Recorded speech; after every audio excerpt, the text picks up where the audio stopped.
So lately, I've had a few friends and family members reaching out to me, asking me what's going on here in China. Are we still being locked down? What's it like? And it occurred to me that, yeah, I should probably make a video updating our situation. So, the question, are we still on lockdown? Well, 3 weeks ago, I believe it was 3 weeks ago, they lifted us from a level 1 lockdown to a level 2 lockdown. And essentially, that means that they're easing restrictions.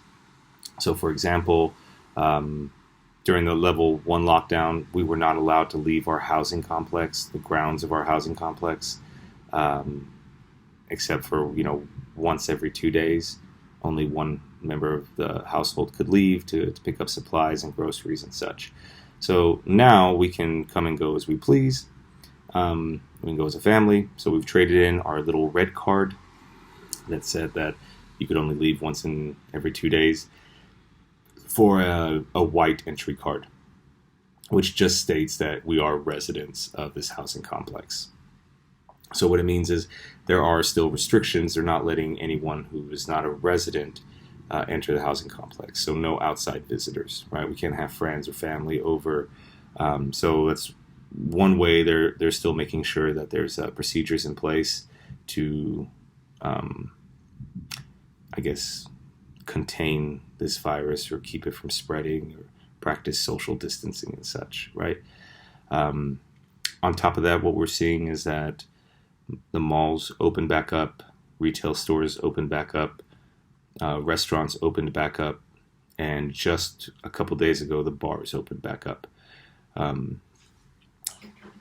and the way they're handling that is like they're still taking temperature checks at every entry point. So if I'm coming into my housing complex, the security guard is going to check my temperature, scan my forehead, or scan my wrist before he lets me through. If we're going into a restaurant, they're not going to let you in until they've scanned you for your temperature.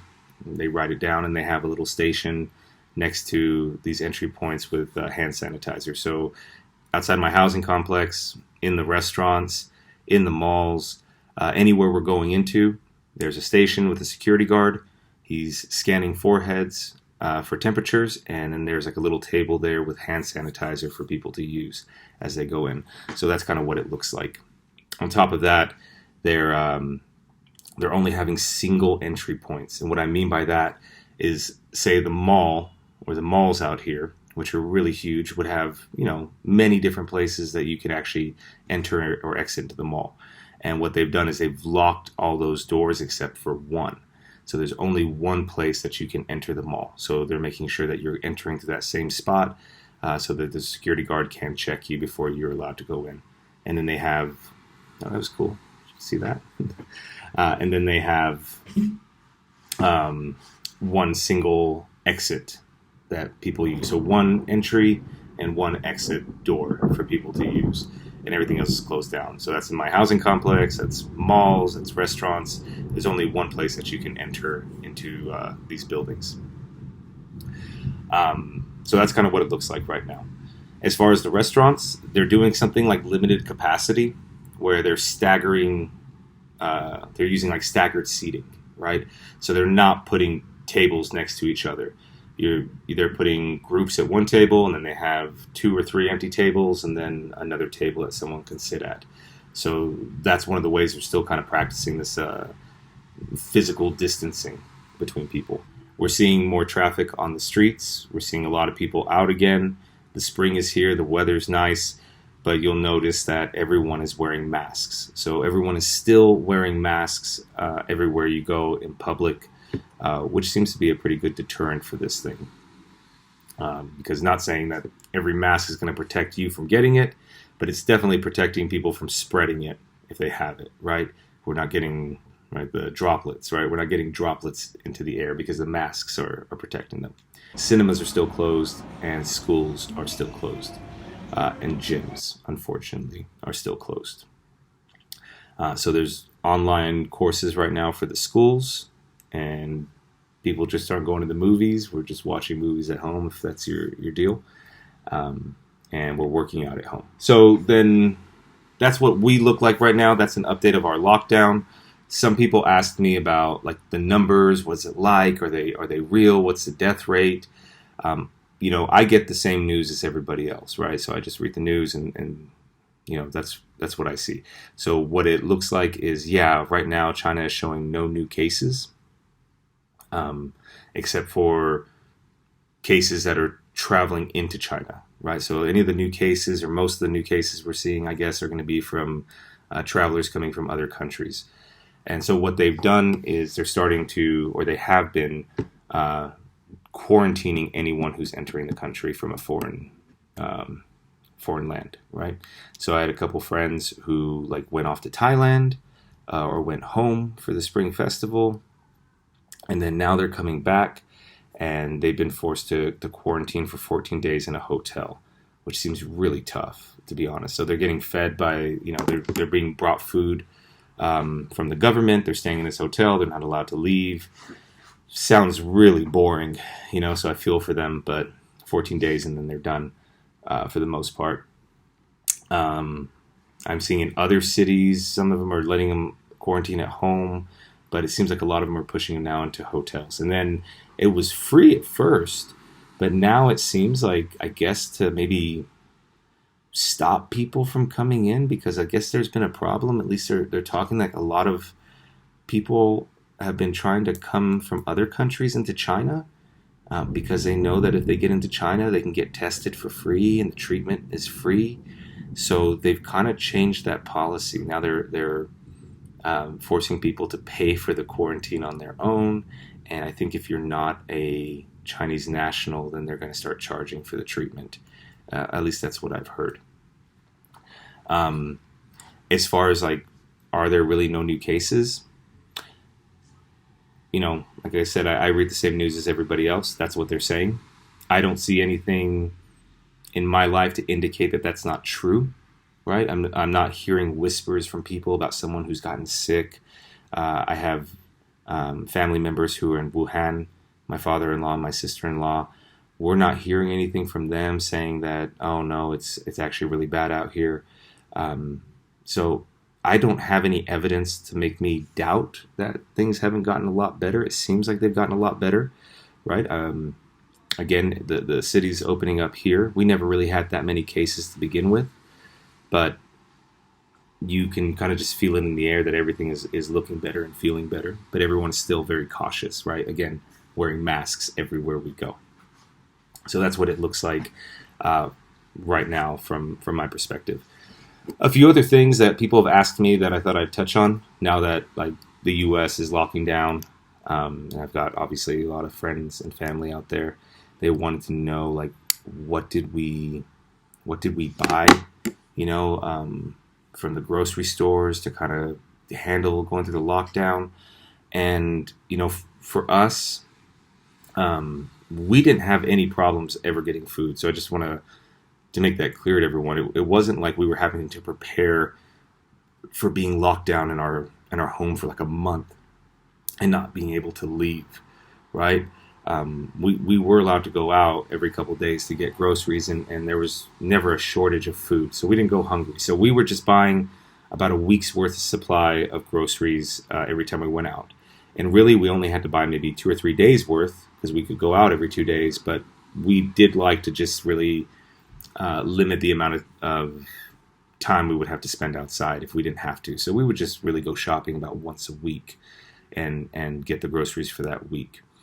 I'm hearing that like in the States right now that shelves are becoming empty. I don't know how true that is. And then I've of course heard about like these runs on toilet paper, which is a little ridiculous, right? So guys, if you're out there hoarding up on toilet paper, why? I don't know. I heard there was reports like in Japan and all that where they were doing that, but they were using it to make masks. And I don't know if Americans know why they're buying so much toilet paper, or these people who are, right? But don't fret. If you find yourself without toilet paper and you can't get it, there are other ways to clean up, okay? Especially, water, right, and shower head. So take it from someone who spent some time in Southeast Asia. They love bidets. They love using those faucets to clean up afterwards, and they're really effective. It's better than toilet paper. So, don't fret. It's not the end of the world if you don't have toilet paper. But, make sure that you have, I would say, enough food for a week.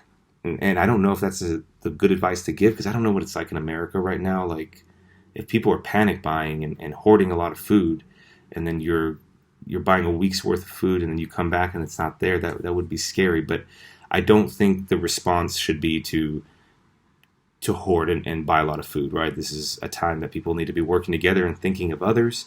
So it's about rationing, like take what you need and leave the rest. And, if everyone does that, there's going to be plenty of food and stuff. And then, of course, maybe it's recommended that if you can, get your groceries online, right? Or have them delivered, or go pick them up in your car.